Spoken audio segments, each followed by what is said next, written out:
So more Duke Nukem Forever in the background.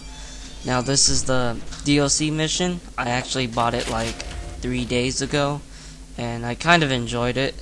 I decided to buy it because I had 1600 Microsoft points for so long, and I thought I should spend it. I just want to say the load times are mad crazy. It's longer than the actual game. They take around 1 minute to 30 seconds to 2 minutes, and yeah, it's that long. If the next Duke Nukem game is made by Piranha Games for the console port, I'm buying the PC version. I didn't own it because my computer at that time wasn't good enough, although the game isn't that steep in terms of specs. However, I just don't really feel like I should buy another copy of DNF. I mean, I like the game, but I have no intention of buying another copy. The DLC itself, it's okay, it's nothing too special, but I like DNF, so yeah, I kinda enjoy this add-on. I'll talk more about this game later on, but I just want to talk about the evolution of the FPS genre. This genre has definitely evolved, and I started getting into first-person shooters with games like Duke Nukem 3D and Doom, so this was like in the mid-90s. I also played Wolfenstein 3D too, and it was similar in terms of design of those games, but much more simplistic. Another thing is this was mostly a PC type of genre. Consoles were primarily platformers, side-scroller, beat-em-ups, etc. It wasn't until GoldenEye and Halo that really made console shooters exist. Obviously, Halo made it more of a standard, but GoldenEye was probably like the first popular console FPS game.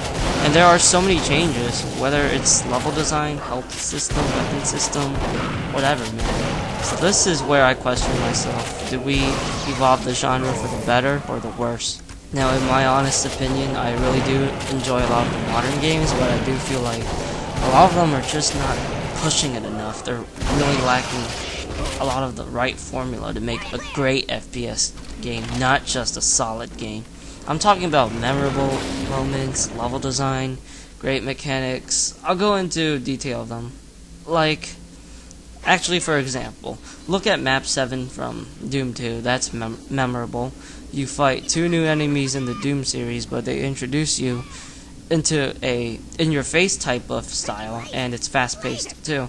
Another one I can give you is the very last part of the mall from Halo 1. You got a time limit. You need to drive your Warhog out of the Pillar of Autumn, and everything is getting pulverized. But what makes this part so memorable was it's not a boss fight. A lot of the FPS games, they always ended their game with like somewhat of a boss fight. Doom did it, Quake did it, Duke did it, Half-Life did it, Halo didn't, and it ended the game so amazingly well. Even though it's not really the first one that, had an ending that wasn't a boss fight. The level design has definitely gotten more simplistic, which does somewhat hurt. I do feel like if you could make a map and make the layout interesting and well-placed enemies and used enemies, you got yourself a great level. To me, it's like this.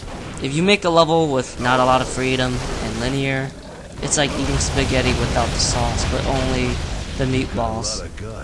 But a level with multiple paths and some sort of exploration, then you have yourself the sauce, the meatballs, and the cheese. It's the complete package for satisfaction. Keep in mind, I don't completely hate levels that are trying to be more linear.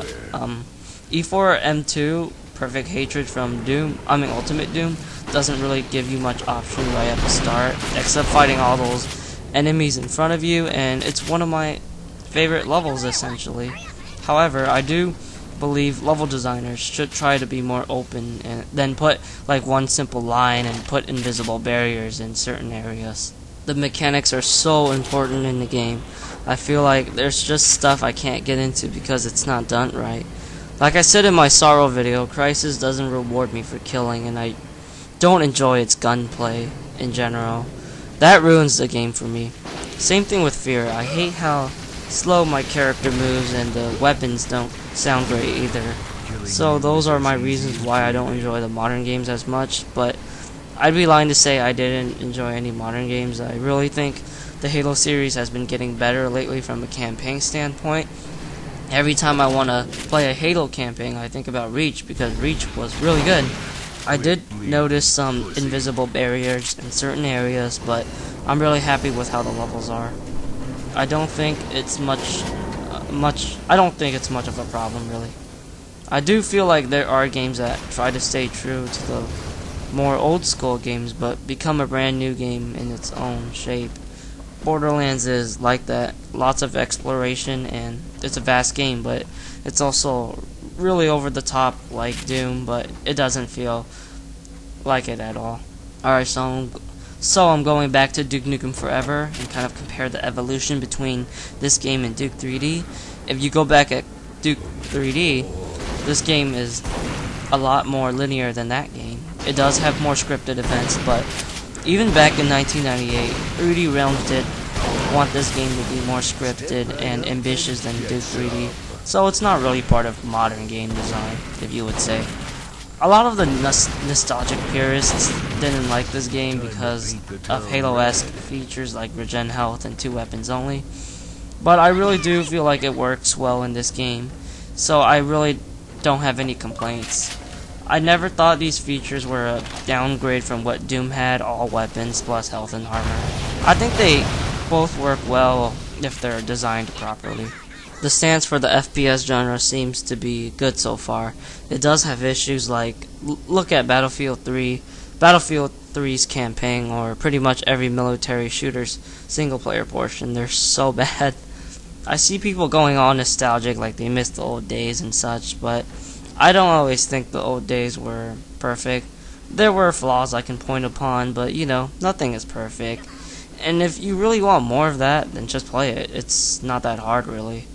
I do like these evolutions. It's interesting to see what changes and what stays, like Duke 3D from Duke Forever.